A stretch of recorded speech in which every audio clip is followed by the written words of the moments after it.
Good morning, afternoon, everybody, and I'm here with Lucia. She lives here locally in Haarlem, but I actually met her in Sardinia, in Alghero. So maybe introduce yourself. Okay, yeah, I'm Lucia. I'm a dance therapy and an educator, and I came here in Haarlem recently in April, and I don't know, I'm just here to have a nice chat. Yes, because for me, actually, really important in meditation and healing practice, but also generally in life, is making sure that we're not too much in our head and keep following these thoughts and we all go like this, but to actually really embody it. Yeah? I think also in many spiritual practices we talk about embodiment, not enheadment, but with a whole body. And the other day we like to go for coffee, and so we had a nice coffee and we chatted about that embodiment, and Lucia said some really interesting things. And also I saw a great video of her doing some dance therapy with a young kid. And I thought, wow, this is absolutely brilliant, because I think sometimes I thought dance therapy is just doing some dancing, but maybe you can explain actually what you do a little bit, and also maybe we can already go into that embodiment and what is so important about it. Yeah, I think that the heart of my work is like bodies and connections. Yeah. So with dance therapy, we have the chance to experience a way to express ourselves, and also a way to connect with other people through bodies. So it means that, for instance, as you were saying, recently I'm working with kids with special needs. I've worked with a lot of people with severe disabilities, but also in general in a group just to for wellness, or to explore a different environment to express ourselves. I recognize that when you have the chance to be there with your body and to switch and to just not connect with other people through the verbal language as we used to every day in our everyday life, but to do that in a different layer. So with bodies, lots of things are happening there, and also it's like we have the chance to explore something deeper that is there anyway, is there in everyday life, but sometimes we're not really aware about that because we're more focused on our minds, on our what we say, the words that we use, but actually a lot of things are going through in the same time through our bodies. And so with dance therapy, we have the chance to just to set on another level. It means that for people that have this, maybe some disabilities, or also there are some not really comfortable with this speaking language, it's another way to be there and to meet someone else and to engage the relationship with our people. Another way to say, okay, I'm here, this is what I have, and this is how we can connect to each other. So it's and also I think that another important thing is that is a protect environment, is a setting where we can really feel safe, so we can explore it in a safe environment. I think when you do those sessions, and I saw this video, it felt really safe, and you let that kid really be the kid also, and you kind of move together in that space, and you gave an example. For me also, I think when I'm listening to you also, when I was young, I went dancing 3-4 times a week. And later on, I think I realized why I liked the dancing so much, because I felt way more in my body than in my head.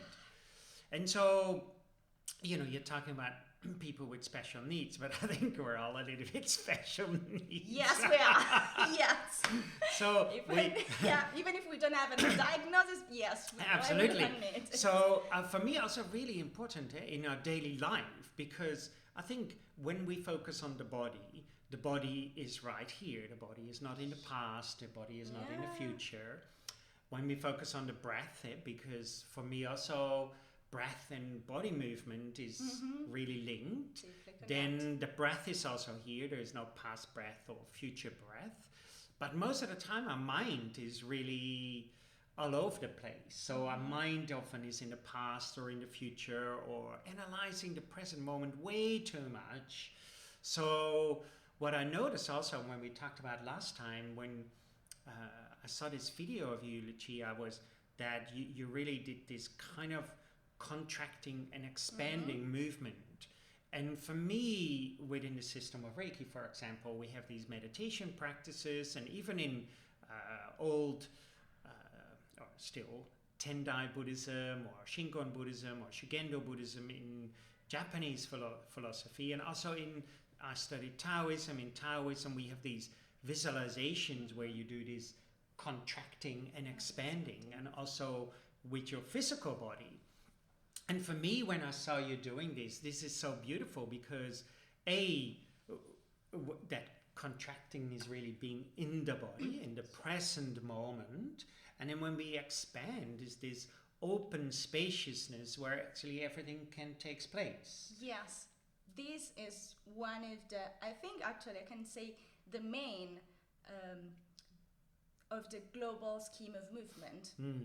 It means that is the first one, the first connection in movement that we have in newborns. So it means that this connection between the center of our body and the periphery is the very first one, and around this one then we develop all the possibility of moving our bodies. Yeah.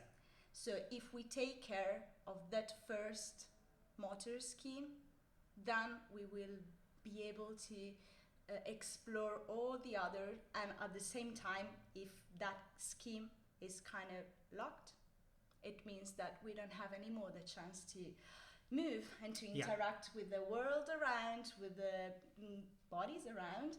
And this first connection is so important, and that's why I can say that this is a point that no matter what the main goal is in the session of the dance therapy, I always, now or then depends, but I always take care of that aspect, because if you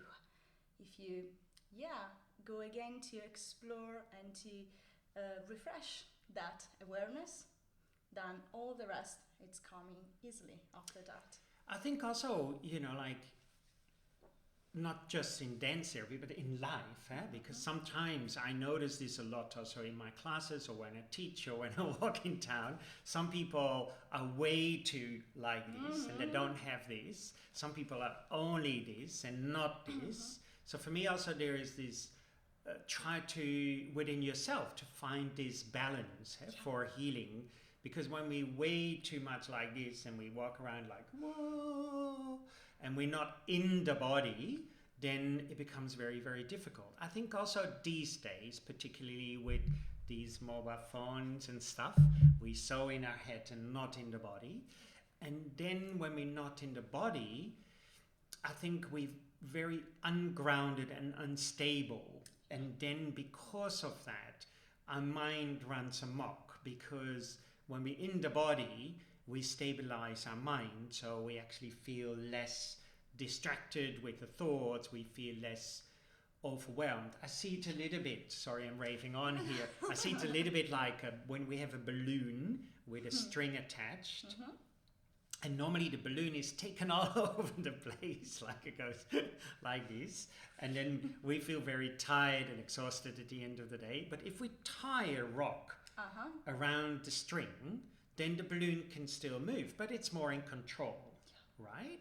And so that tying of that rock, in Japanese tradition, you work with the center called the hara or the tanden, in Taoism, the dantian, in yoga, your root chakra really being grounded and centered. And I think in many spiritual practices now, we focus way too much up here. We want to see things, we want to explore things, and therefore we become too expanded. and then we completely forgot to go back into the body. What is so important to find this harmony. The harmony, yeah, there's a balance. There's always a balance. Like I was saying, a balance between the center and the periphery. This kind of breath, if we think about that as a breath, that it is. And it's the same balance that we have to find, or that we can take care of between the body and the mind, because that's how we work. I mean, if we stay too much in our body, then we are too contract, and we can't see what's happening around us. We can't meet people around us. And at the same time, like you were saying, if we're too out there, then we lose the focus on who I'm bringing there, out there. And so this kind of balance, this harmony between mind and body, between the center and the periphery, it's something that in dance therapy we say that we have to create a dialogue between the opposite. So it's a dance, it's a dialogue between two opposite positions that has to find the way to coexist, to be together, and to find a balance. Yes, a little bit, I like that what you say. It's a little bit like yin and yang, you know, the two opposites, heaven and earth. When we to heaven, we like like this, and then we actually, you see this, I notice this a lot when, and it is not a bad thing, but when people are too in their head, they fall over a lot, something happens, because, and they can't focus. There's often a lot of things what they don't finish, because we like this, and then we realize we need to be more in the body. And I think also these days, we unfortunately, particularly when we look at spirituality, we think it's something outside of the body.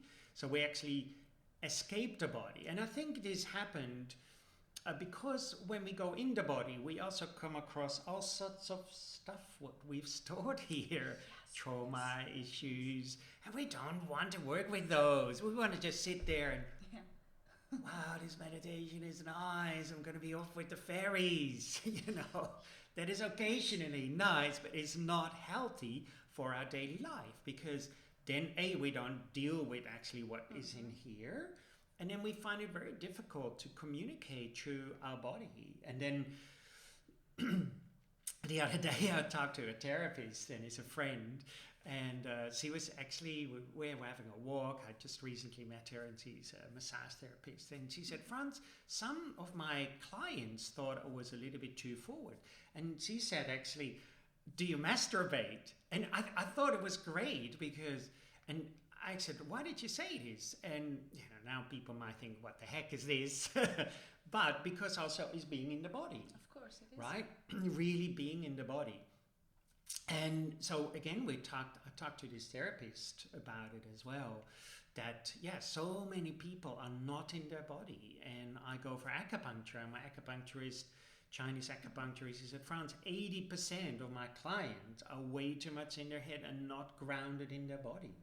So also when we dance, you know, we really feel the body, particularly if we do it very consciously. We can, I think that our everyday life leads us just to be more focused in our mind, with our minds, with our verbal speech, and everything seems to happen here and up here. But actually, when we connect again with our body, and I see also with when people have just the chance to explore a dance therapy session, the first thing that they say, oh my God, I really feel good, because we go again to explore the sense of pleasure. So when we connect with our bodies, it's true that a lot of things are like hidden in our body, are there in our system, in our bones, in our muscles. So it's also true that if we give ourselves the chance to be there, and we also will be able also to explore the joy of being in our body, and to release tensions, and to because like you were saying, if I'm too focused with my mind, most of the time I'm really like that. If I give you the chance to open and to explore this, you find a new way to, okay, I can also meet someone here, then come back to myself, Absolutely. meet someone else. Yeah. And that's it. That's this dialogue. It's like continuous dialogue between, what we have around, what we bring there. If I'm not in connection with myself, when I go outside, who am I bringing? I mean, this is the core element. It's the same when we maybe, if we think about hands-on healing within the system of Reiki or other touch or whatever, if I'm not here with myself, whom I'm really bringing to the table, you know, and then we can see this too. I have this one friend here in Haarlem, and she's always so focused, right? And when we talk, I remember when I first met her and we were going for dinner, she was always like super focused, no matter what was happening around her. And I thought, wow, it's so beautiful because you feel seen, you feel really being in the body. And for example, within the system of Reiki, you have the precepts behind me where there. I know that's difficult to do. Yes, there. There's a phrase and it's called Shinshin Kaisen, and it's a very traditional Japanese phrase, and it means mind-body harmony, right? And this is exactly what we're talking about, and we can see this in all these traditions. And this is why, for example, in yoga, you first really work with the asanas, or in Tai Chi, you work with the movements. But if we don't couple these with the breath, or then, of course, ultimately the mind, then that harmony still is not really being facilitated. So sometimes when we do this, when we work with the body, we need to really make sure that we link the breath with it. And then, of course, when we link the breath with it, and automatically, slowly, the mind starts to follow. So, I think this is a really important element, not just in therapy, but in our daily life, where we're so ungrounded these days, and therefore we have also a lot of bodily issues and restrictions. Yeah, I mean, it's easier to recognize that when we have a disease. Yeah. So for everyone, it's clear when we see someone with a particular pathology or disease, it's easy to recognize this harmony. Yeah. It's really easy, but we don't realize that actually we have it too. Yeah, we have it too. I mean, every one of us depends on the period of our lives, depends on the moment of the day. Yeah. There's always something that we can, if we put our aware into it in our bodies, we can recognize that something, maybe it's not flowing, it's like stuck. And when you have the chance to be in a protect setting like the dance therapy one and explore different way of moving, different way of moving with the other people, because that's also an important key in dance therapy. Yeah. I really like a quote of Marianne Chase, that is the mother of dance therapy, and she said, "We're not just a body; we are a body among other bodies. So we're always in connection. We're always in connection, and it means that my body is also influenced by what's happening around me, by the other bodies around me, and so it means that in this dialogue, I always have to be aware of my, like you say, your true self. Yeah. So by what you are, and by that, to use your language, it's like that I can be more aware of all the lampshades that I'm bringing when I meet you, and so I also know how to take them off, and how to, or what the relationship with you, and with you move in myself. Yeah. So what's happening when I encounter you, and what's happening when I'm in a small group, or what's happening when I'm in a large group, in a big group. In dance therapy, we have the chance to explore that in a protect environment. And this is so spatial. It's like a practice. Yeah. So you be there and you explore yourself with your body among other bodies, and also moving with you in a couple. It means something. What about if we are the four of us. Yeah. What about if we are in a large group? A lot is moving, and if I can practice that in the dance therapy session, it means that when I go outside, when I'm like outside in the real world, I mean, in everyday life, it means that I already know I already experienced that feeling and already have the tools to meet other people there and to be there. I think this is also an interesting thing what you're saying, because I notice a lot these days, because we're so in our head, right, and not really grounded in our body. I hear a lot of people these days also, oh, I'm so affected by other people, right? And they say, oh, this person said this, or this person does that, and it really triggers a lot of stuff in me, and I can't be around other people. And so this is, I think also, I see this a lot these days. And for me, the more we grounded and centered in our body, then we're actually not so much affected by what other people say or do, etc.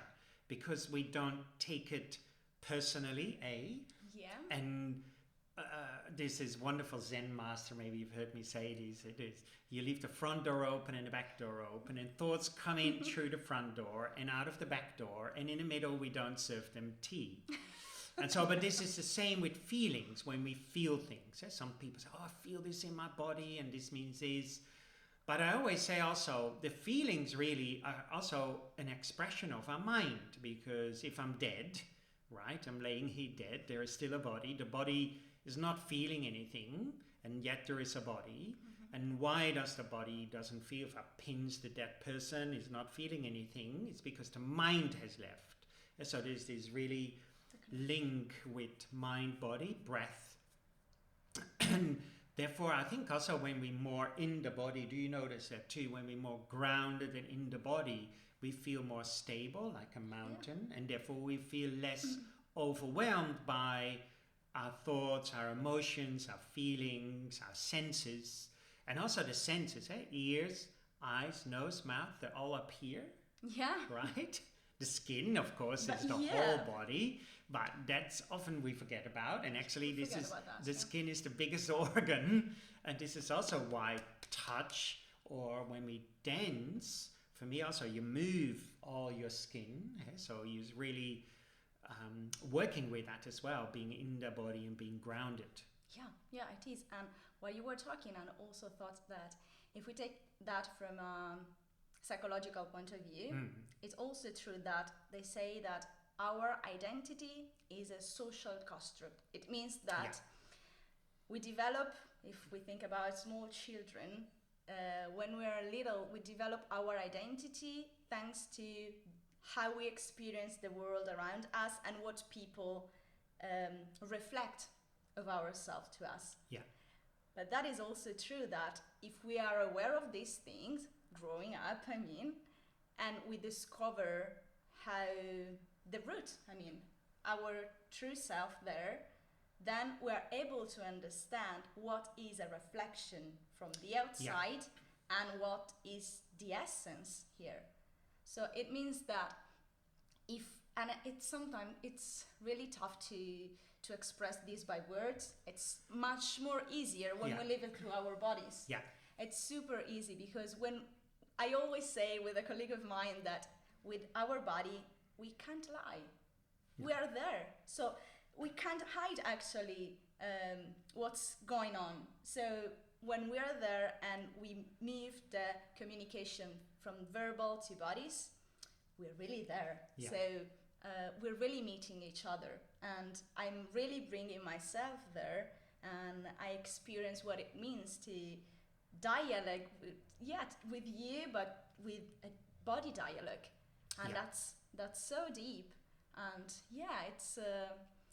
it's something that maybe we don't have so much the chance to experience, but if we get stuck in what other people send us back to us about our personality, about our identity, or the emotions that we feel while we are connecting with other people, then it's really overwhelming. It's really tough to deal with all these things if we lose the focus and the awareness on the essence. Yeah, I think this is so important, and I think this is that inner luminosity, that inner light, what we cover up, as you mentioned, these lampshades, and these lampshades are then our personality, and we say, oh, but I'm always very sensitive, or I'm an empath, what we hear these days, or I am this, or I'm sick, or I'm always unhappy, I'm always angry. But these are just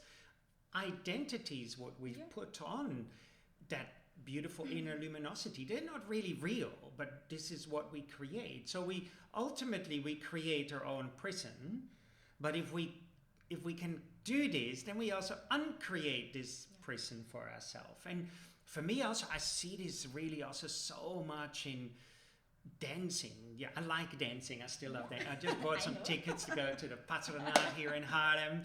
I love dancing.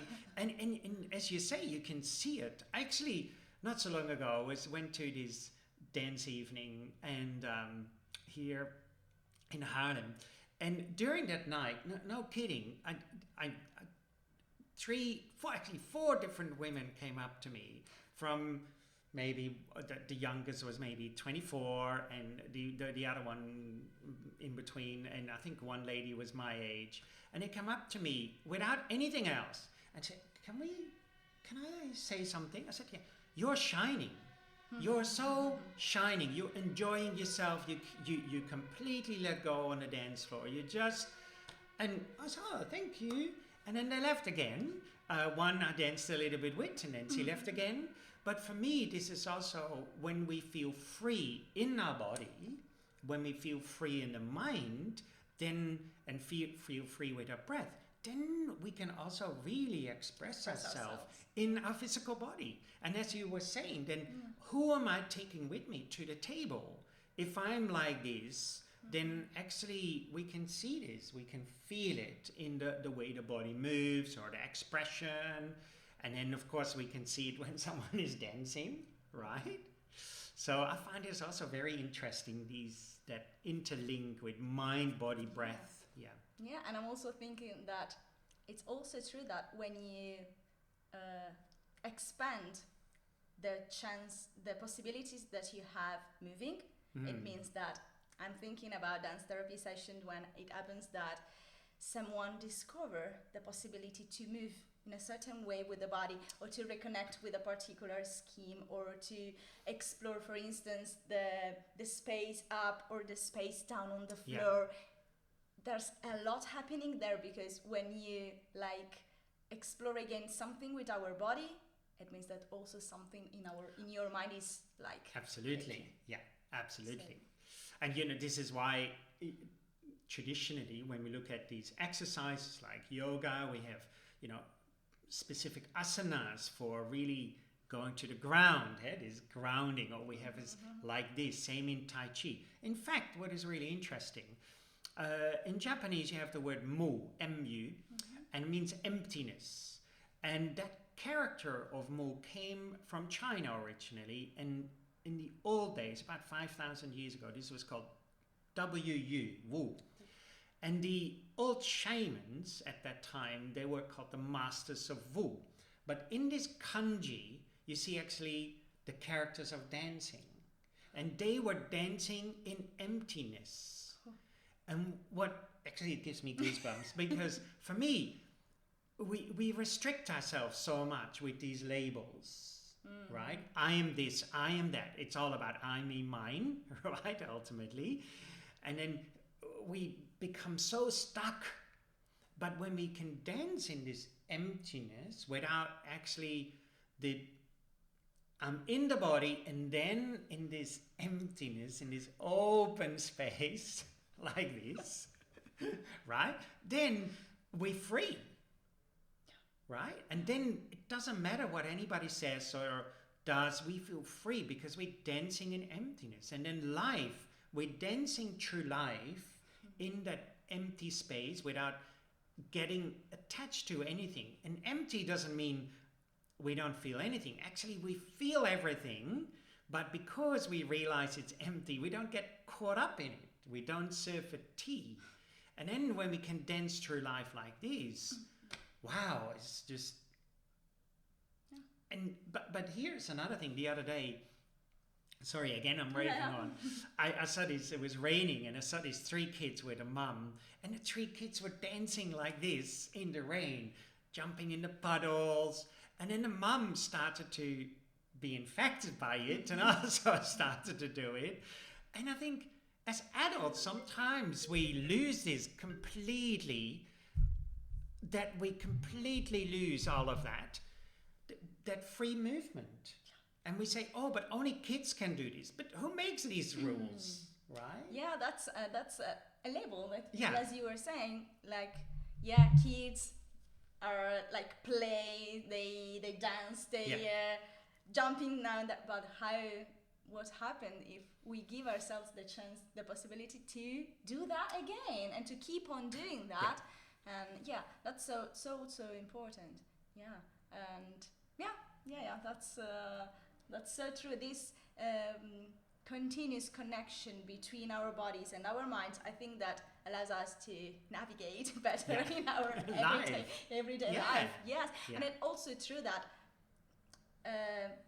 the fact that we have this 2 way to approach life, it's also adds some possibility to us. I mean that sometimes it's easier to approach something first through our mind and then to discover what's happening in our bodies. But some other times it's indeed easier if we start discovering what I feel in my body, what's happening here, or okay, this thing that I can do also, and then realize what's happening in our mind too. Yeah. So it's really a deep connection between these two. Yeah. Deeply connected aspect of our being.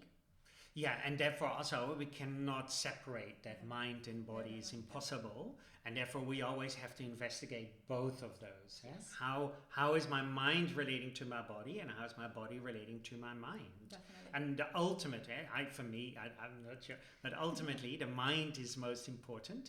Ultimately, but the body is very, very important. So yeah, therefore I think in our society, make sure we do these grounding, these exercises, right, that really contracting and expanding, making sure we stay grounded and centered and yet spacious, so that we can also dance freely through life and don't become stuck in that space. So how can people contact you? Okay, through my Instagram. That is Lucia.Cherchi, then maybe you will write down, and now I'm in Harlem, in Amsterdam area, so I'm exploring here the places around, and it's now I'm here, and who knows so where? Who knows? You're dancing through the world. In this moment of my life, you can say that I'm literally going with the flow, dancing here and then. Let's see where dances is bringing me. But this is, again, dancing with the flow. Yeah. So when we're an ice cube, when we like this, then it's very difficult to go with the flow. But when we melt this frozenness of our anger, our worry, our fear, our anxiety, then we can really go with the flow. And then like a river is dancing through the landscape. Oh, right? yeah. Or we can see it here. I live in front of the park. The wind is blowing through the leaves like dancing. Then the leaves are dancing. The nature is dancing. And we become so stuck in this, right? And then we find it very difficult. Sometimes I skip or I do silly things when I'm on the street. And people go, Frans, you're too old to this. I said, who makes these rules, right? Imagine if we all a little bit more free and we dance through the street. Well, like, we don't have to do specific, but we feel more free. I think the world will be a much better place. Yeah, I think that's the key. If we give ourselves again the chance to express ourselves through our bodies, and to feel again the connection with our bodies, that's a lot is changing there. Perfect. Well, thank you for this interview, and maybe we do some more. That'd be great. Thank you so much, and I will see you all next time.